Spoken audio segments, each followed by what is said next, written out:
Bonjour et bienvenue sur Automobile Propre pour essayer la MG4 dans sa version autonomie étendue, donc à grosse batterie. Mais tout d'abord, je vous invite à vous abonner à la chaîne YouTube d'Automobile Propre et de ne pas oublier de cocher les notifications. La MG4 est la compacte du constructeur chinois MG, c'est le groupe SAIC. Lorsqu'elle est sortie, elle proposait soit une batterie LFP de 51 kWh de capacité nette, soit 64 kWh.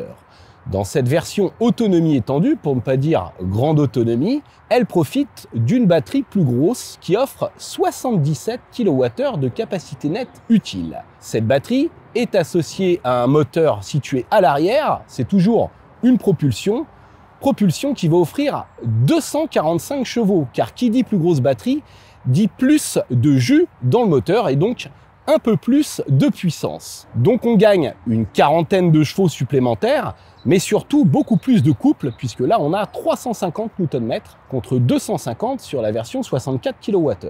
Précisons que le moteur est de type synchrone à aimant permanent, tandis que les batteries sont de type nickel, manganèse, cobalt, NMC pour les intimes. Dans cette version 77 kWh, la MG4 n'est disponible que dans la finition haut de gamme Luxury, qui intègre un double becquet. Vous noterez que désormais, on a un essuie-glace arrière. La Luxury comprend également des optiques entièrement à LED, avec feu de route automatique. On trouve un toit noir.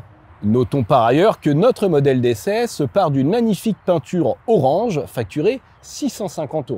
Finalement, le seul moyen de distinguer cette version 77 kWh, c'est surtout la présence de jantes de 18 pouces avec des enjoliveurs type aérodynamique qu'on peut retirer pour avoir les jantes nues juste derrière. Regardons le coffre. Donc on avait déjà fait une présentation du modèle, rien n'a changé, on a toujours 350 litres. C'est un petit peu moins que sur les autres finitions. Pourquoi? Parce qu'on a un subwoofer en dessous, vous voyez, du plancher. D'ailleurs, on n'a rien pour loger ces câbles. Vous voyez, on est obligé d'avoir ce sac. On n'a pas de frunk non plus. Et en rabattant les dossiers de banquette, on va avoir 1165 litres. Regardons les places arrière. Donc là, on a le droit à une sellerie optionnelle, vous voyez, blanche et grise, à 650 €. C'est le même prix que la peinture métallisée. On a 3 vraies places, puisque la partie centrale est quand même assez moelleuse et confortable, faute d'accoudoir. Mais vous voyez, on a 3 gros appuis-têtes. Plancher plat. Donc on tient à 3 sans problème et on a une belle largeur au coude, une bonne garde au toit.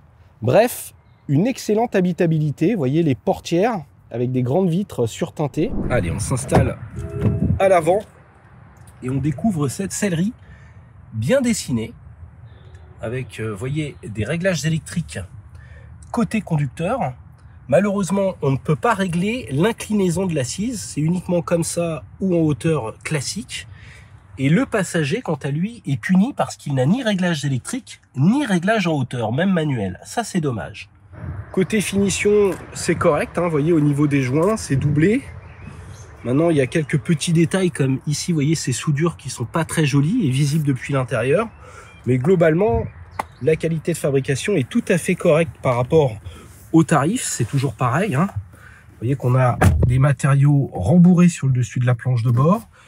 Ici, ça reste du rigide. Le plus gros défaut, je dirais, c'est le reflet dans le pare-brise. À la fois la planche de bord qui se reflète, mais aussi les écrans, vous voyez, qui sont difficiles à voir en vidéo. Maintenant, on a quand même pas mal de rangement avec ce chargeur induction. Vous voyez, cette grande boîte, porte-gobelet. La boîte à gants n'est pas très spacieuse. Il n'y a pas de feutrine non plus. On a quand même des bacs de contre-porte et un accoudoir avec un antidérapant au fond. Dommage que cet accoudoir ne puisse pas se régler, s'ajuster. Donc là, vous voyez, sur l'écran, j'ai les différents modes de conduite. Vous voyez, neige, éco, normal, sport, personnalisé.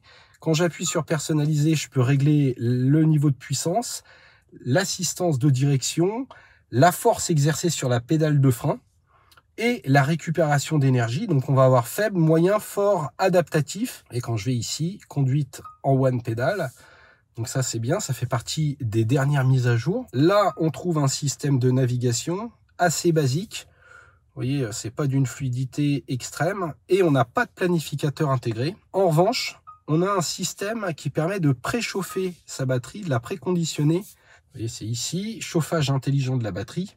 à utiliser avec précaution parce que ça augmente la consommation quand vous faites ça. On a également, vous voyez, donc un kit Bluetooth pour relier son téléphone. On peut également avoir Apple CarPlay, Android Auto, mais c'est uniquement par câble. La climatisation dispose de raccourcis, donc ça c'est quand même appréciable, vous voyez, pour le désembuage notamment, ou ici, voilà. Ça s'affiche assez rapidement. Et on a la possibilité de paramétrer des raccourcis sur le volant avec ces étoiles. Donc là, moi, j'ai choisi de modifier le freinage régénératif avec l'étoile de droite. Et l'étoile de gauche me permet de paramétrer les modes de conduite. Allez, on démarre. Marche arrière, donc c'est pas mal le levier sous forme de molette comme ceci. Et voyez, tout de suite, quand je recule, j'ai une définition qui est assez basique hein, sur la vue arrière, mais j'ai quand même une vue à 360, donc ça c'est bien, vu du dessus pour se garer, c'est très pratique. On passe en D assez vite et on a une direction qui est très très douce. On peut paramétrer, hein, on l'a dit. La visibilité naturelle est bonne avec des grands rétros. Vers l'arrière, on a quand même les appuis-têtes qui sont assez encombrants. Donc là, vous voyez, quand je suis passé sur un dos d'âne, ça a bien filtré. Maintenant, avec le 18 pouces, ça a tendance à dribbler un petit peu. Et je trouvais que la version de base en 51 kWh, avec ses petits trous, était finalement un peu mieux amortie que la X-Power ou que celle-ci. On entend aussi un petit peu plus les bruits de roulement, hein, le fait d'être en 18 pouces. En revanche, ce qui est bien, c'est de pouvoir vraiment paramétrer son freinage régénératif à sa guise. Et là, vous voyez, je suis en mode one pedal, j'ai le stop, je lâche, et vous voyez, elle s'arrête avant le stop, sans même que j'ai à toucher à la pédale de frein. Donc ça c'est bien, un vrai mode one pedal. Et là, deuxième de Dan. Donc c'est correct en filtration, et puis surtout elle n'est pas trop basse. Normalement les compacts de 245 chevaux, elles peuvent être très basses, surtout en électrique. Mais là ça va, on a quand même assez de garde au sol pour pas faire frotter le véhicule, même si on a oublié un dos d'âne. Elle va pas racler. Alors on est à moins de 4,30 m. Et en même temps, on a une voiture qui braque très bien. C'est l'avantage d'avoir une propulsion. On va être à 10,6 mètres de diamètre de braquage. Donc, ça braque court. Et ça, c'est quand même un gros avantage en ville. Allez, on emprunte un petit bout de route départementale sinueuse. J'accélère à fond. Et ça marche bien. Je me suis mis en mode custom, en fait. Et j'ai mis le freinage régénératif au max. J'ai aussi réglé ma pédale de frein en mode confort parce que sinon l'attaque est trop brutale. Et ça marche bien, hein. En termes d'accélération, on va être à 6,5 secondes contre 7,9 secondes sur la version 64. Et elle a un vrai tempérament de propulsion, là, vous voyez. C'est bien serré. On a de bons pneus. En revanche, encore une fois, je trouve l'amortissement un peu trop souple. Donc, vous voyez, en sortie, la voiture a tendance à s'écraser un petit peu sur ses appuis. Alors, ça va pas prendre du roulis comme un SUV, hein, mais quand même, je la trouve un poil souple. Allez, hop. Ah, vous voyez, j'ai pris les freins. C'est très très mordant, ça freine vraiment bien. Hein. Ça, c'est une des qualités de cette MG4. Et puis, au niveau de la sellerie, on est plutôt bien maintenu, je trouve. C'est pas des sièges ultra sport, mais justement, on a un bon compromis, je trouve, au niveau de la sellerie. Alors, l'autre avantage d'avoir une propulsion, c'est que ça motorise bien, même sur du mouillé. Vous voyez, la voiture va pas trop patiner. En plus, l'ESP est bien régulé. L'anti-patinage fonctionne de manière très intelligente. Alors quand on est sur une petite route comme ça, il faut bien penser à déconnecter les aides à la conduite parce que vous avez l'aide au maintien de voie qui peut se montrer un petit peu brutale au niveau du volant. Et même pour ce qui est du freinage automatique d'urgence, j'ai été surpris en ville. Parfois, elle m'a fait des freinages un peu brutaux parce qu'une voiture devant ralentissait un peu plus vite. Alors on peut régler la sensibilité des aides. Au niveau du poids, on est à 1751 kg. Alors ça peut sembler lourd pour une compacte thermique, pour une électrique, c'est très raisonnable. On va avoir 76 kg de plus que la version 64 kWh, mais je dirais que ça reste acceptable et ça se ressent pas du tout au volant, la voiture reste très agile. Allez, un petit bout d'autoroute. Donc là, j'ai enclenché le système d'aide à la conduite, je l'ai calé à 110. Et vous voyez là, la voiture se maintient entre les lignes. On a toutes les aides à la conduite de série sur cette MG4 avec la lecture des panneaux. On a même des caméras qui vont surveiller les angles morts, etc. Donc la voiture a tendance à légèrement hésiter et à se caler toujours un petit peu à droite. J'avais relevé ça. au lieu d'être parfaitement centré dans sa ligne. Donc ça peut être gênant, je dirais, dans les endroits où il y a des motards, quand vous êtes dans les bouchons. Maintenant, encore une fois, c'est en série, donc même si c'est pas aussi bien calibré que sur une BMW, je dirais que pour le prix, c'est quand même pas mal. Allez, là, vous voyez, je suis passé à 130 km/h et ça reste très raisonnable hein, en termes d'insonorisation. On n'a pas beaucoup plus de bruit d'air qu'à 110. En revanche, les bruits de roulement sont plus marqués que sur les autres modèles en raison de la présence de jantes de 18 pouces avec des pneus plus larges. Et ça y est, la pluie est de retour. Alors, ce qu'il y a de bien, c'est qu'on a un très bon éclairage sur cette voiture et on a également d'excellents essuie-glaces qui ne font pas de bruit.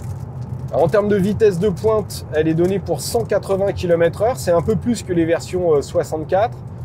Maintenant, il faut noter que cette voiture est quand même assez sensible au vent latéral et elle n'est pas d'une stabilité extrême à haute vitesse. Voilà, 180, c'est bien, ça ne sert à rien d'aller plus loin. Concernant la consommation, je dirais qu'au minimum, vous ferez entre 15 et 16 kWh au 100.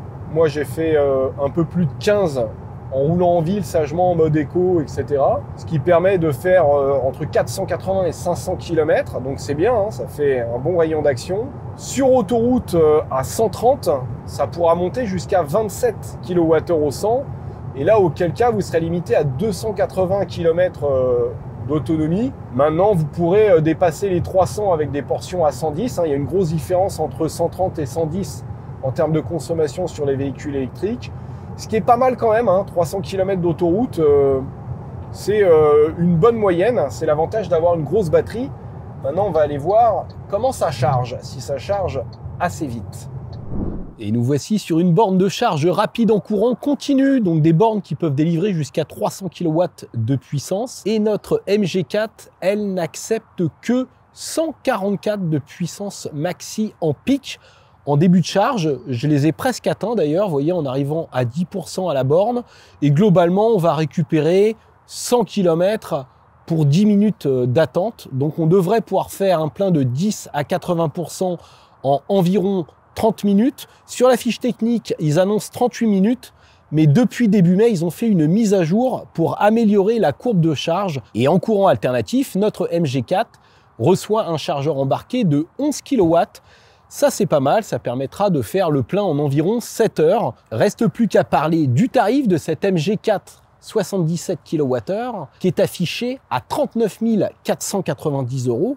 Alors, elle ne profite pas de bonus écologiques, mais le constructeur offre une remise de 5 000 €, ce qui nous fait 34 490 €. C'est tout simplement canon sur le marché des véhicules électriques aujourd'hui. C'est même, je dirais, un des meilleurs rapports prix-prestation du marché, incontestablement. À titre de comparaison, c'est 4 000 € de plus que la version 64 kWh, qui offre déjà une assez bonne autonomie.